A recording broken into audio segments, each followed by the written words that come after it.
Hello and welcome to Pro FX Tutorials, tutorial show where we try to get anybody with a camera and a laptop the abilities to do Hollywood effects. We're going to dive right in. For our first tutorial ever, we're going to do the flash effect from the Justice League trailer that we just cited today. Roll footage right now. They really just vanish. Huh? Oh, that's rude. It's a pretty sweet effect. Much different than the CW TV show Flash, and hopefully something cool and new we'll see in all the new DC movies. So let's get started.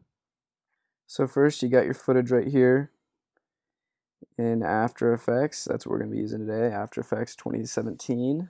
Drop it in, make a comp, and then get your footage to where you want to be. There's our actor. Say hi to Preston. Hello. He's doing some flash movements right there. Just get everything lined up.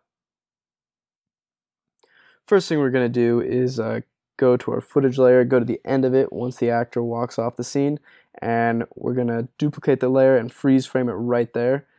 Make our clean plate layer, and you can label that as such. That's going to come in handy for later once we are finishing the flash effect. We're going to start by using some lightning. Generate under Effect, Generate Lightning. And we're going to be using a technique learned from Video Copilot's electricity and lightning tutorial, which will be linked below. I'll kind of go over it right here. We're going to lower the opacity of the glow in the lightning, and we're not going to use any of the advanced lightning effects actual glow. We're just going to turn its core to the color that we want the glow to be, and we're going to work on that later. But for right now, we're going to start by putting in lightning. As you can see in the clip, lightning just kind of started right before he runs. It starts to form and generate a little bit and then kind of glow across his body and get a bit bigger, and flashing of lightning and flares and whatnot. So first, just get like a 12 frame solid with advanced lightning, and then keyframe it frame by frame, and do that maybe about 4 or 5 times just on different body parts or different locations, crawling across the body as your actor gets ready to jump into light speed, or into the speed force, I should say. Pre-compose all your lightning layers, so it's all one layer with the lightning, and then you're going to duplicate that pre-composition. We can name it Lightning 1 right here, and you're going to put a fast box blur on it, and that fast box blur is going to spread it out a little bit. And again, this is something that we learned from the Video Copilot electricity and lightning tutorial, so I'm just going to kind of brush through it really quick. If you want a more in-depth look, there'll be a link in below. And then I'm going to put a glow effect on there and an exposure effect. Put the exposure effect on first, and then put the glow effect, and then you're going to adjust the glow radius just to kind of get that look you want, tight, high and tight, but then also like some big glow behind it. Alrighty, so that's looking real nice and bright. Then on the top lightning layer, you're going to add an exposure effect, pop it up. Yeah, 1.6, maybe 1.4. Yeah, 1.35, we'll leave it there. Alright, now this is our second lightning duplicate layer. We're doing the same thing, except instead of doing the big wide glow that we have going on, we are going to be the exposure. So I got to relabel everything. It's going to be lightning layer exposure, and then lightning tight glow. So that's going to be the glow closest to the lightning that sticks around with it. And the rest, we'll lower the opacity to the exposure blur that's across everywhere to 75. And then we're going to adjust the glow settings on the tight glow layer. So at threshold, we have 60%, glow radius at 9, and glow intensity low at like a 0.8. Starting to look pretty good. And you can tweak that. It's going to be depending on your footage. And we're working in 32 bits per channel. So it's going to work a little bit differently depending on what you're working on. I would highly recommend 32 bits per channel, but that can become a problem for your computer or look different depending on what your footage is. But alright, so now we're going to put a mask over our actor because we have the clean plate in the background. Alright, and then we're going to freeze frame on that, duplicate it. After we mask around our actor, we're going to make a duplicate layer, and we're going to do a freeze frame on that. We're going to cut it out. We're going to make a nice little blur effect from our actor's body. Rename that flash blur And then we're going to draw a garbage mask around the actor. Doesn't have to be very specific. Add a radial fast blur, and then add a fast box blur to that.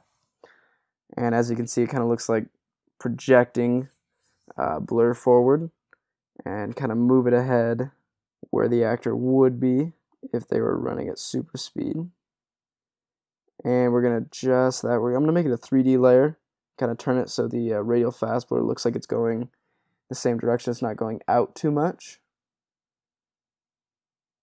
Alright, now we're going to make another solid. I'm going to do generate lens flare and make it a tint so it's the same color as your lightning. Get that light blue. And I added a vector blur to the lens flare to see if that would kind of change things up, move it a little bit so it's not just a general lens flare. You can do that if you like, but it's also going to work just as a lens flare.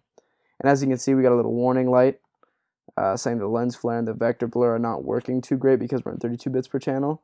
That's because we're sacrificing some things to do the lightning. It's still going to end up looking great, but some effects don't work to their full potential in 32 bits per channel. Alrighty, and then so we're going to mask around and shrink the lens flare, and we're going to put it in different spots kind of around the lightning. If you want to mask around one of the lens flares so it's behind your actor, as you can see in the footage, there's just kind of like poppings, like the lightning's really flashing bright around some parts. And then I got some lightning assets pre-keyed right here. We got these from Footage Crate, which is off of productioncrate.com. They have really good effects, a lot free, but then also some that you can pay for with a monthly subscription. I'll put a link to that below. They got some really good stuff out there. And I believe they also have a different Flash tutorial on YouTube. I think it might be for the CW Flash. As you can see, the lightning here is golden yellow, but we're going to add a tint to that, make it blue. And we're going to go the same route to give it the glow that we did for the After Effects lightning effect. And both of these came from footagecrate.com, so I can link that below if you guys want to use the exact same effect. And then as you can see for the exit, 1 second he's there, 1 second he's gone. That is very important. And if you look at the footage in the trailer, he is just gone within a second. There's no real blur out. There's a little bit of like a moving of a dust, and you can kind of see some speed lines, and so that's what the light blur is for, the flash blur layer with the vector blur, or radial fast blur. So we're going to keep adjusting that to try to get the lightning in a good spot. Looks like it's forming around him and then travels with him out, but then kind of goes around with him. So we're going to use a couple more of those flares. We'll chop those up into little frames, move them around. So now what we're going to do, duplicate your clean plate layer and then make a mask around it in the general shape of where the actor is, and then you can either go completely around it, around the actor just in a wide shape, or you can go perfectly around the silhouette and then have the mask expansion turned up along with the feather. Then we're going to go make a new composition over here, and we're going to make black solid with fractal noise.